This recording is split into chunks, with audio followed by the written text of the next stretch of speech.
Kaviji is in his mid-40s, and the weight of his administrative responsibilities is visible. He sits at a desk that has become his cage. This image shows the sheer volume of his daily monotony, overwhelming, chaotic stacks of paper files that have defined his career as a government officer for the past 15 years. At his core, Kaviji is a poet and a villager. This identity exists in constant friction with the sterile, rigid operations required by his government post. He survives through a heavy silence, suppressing his artistic voice to provide for his family. For Kaviji, financial stability requires the total burial of his own soul. This photograph captures the rural environment Kaviji desperately wants to protect. The thatched huts and livestock represent a life he finds grounding and meaningful. His wife sees a very different reality. To her, this village is a dead end that will limit their children's lives and strip away their potential. She envisions a future where their children become engineers or IAS officers. IAS is the Indian Administrative Service, the most prestigious arm of the national bureaucracy and a symbol of ultimate urban success. The signage at the gate of Katihar represents the urban destination she demands. It is the physical border between his past and the future she is insisting upon.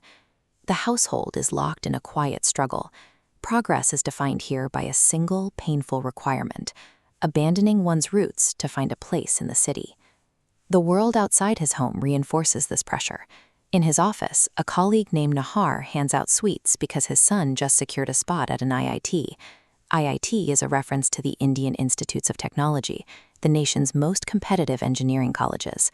Nahar describes his own path as a long series of sacrifices, having lived away from his village for 15 years just to ensure his son had access to urban tutors and schools.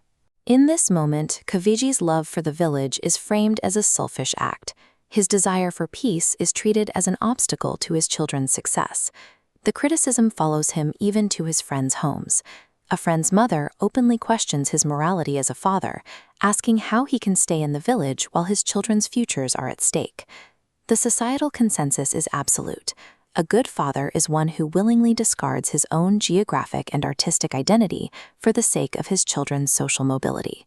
When the pressure becomes unbearable, Kaviji retreats to this mango orchard. The dense green canopy provides a temporary shield from the city's demands. Here, he finds moments of pure expression, like this young boy sitting on a wooden watchtower.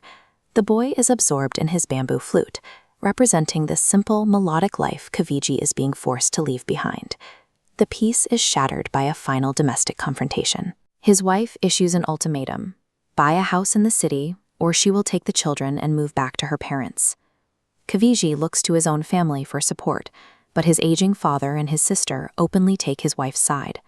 The betrayal is finalized when his father reveals he has already arranged a rental house in Katihar, bypassing Kaviji's wishes entirely to ensure the move happens. Kaviji is now completely alone.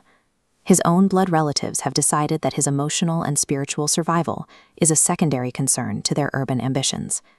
Kaviji finally voices his surrender. As he accepts his defeat, his children cheer, already celebrating the urban life that will soon begin. In this illustration, hands reach upward and birds fly free above a barbed wire barrier. For Kaviji's family, that flight toward a better life is only possible because the man at the base has finally let go. Immediately after his concession, Kaviji walks out of the house and toward the orchard. He is unable to speak about the grief that is now consuming him. He finds a desperate release by violently throwing stones into the branches. It is a raw, physical expression of a pain that has no words. This outburst isn't aimed at the birds in the branches. He is striking out at the village life itself, a world he loves, but one he must now treat as a stranger. Kaviji has dismantled his own dreams, so his family can finally move forward. In the silence of that surrender, he has paid the full price of their future.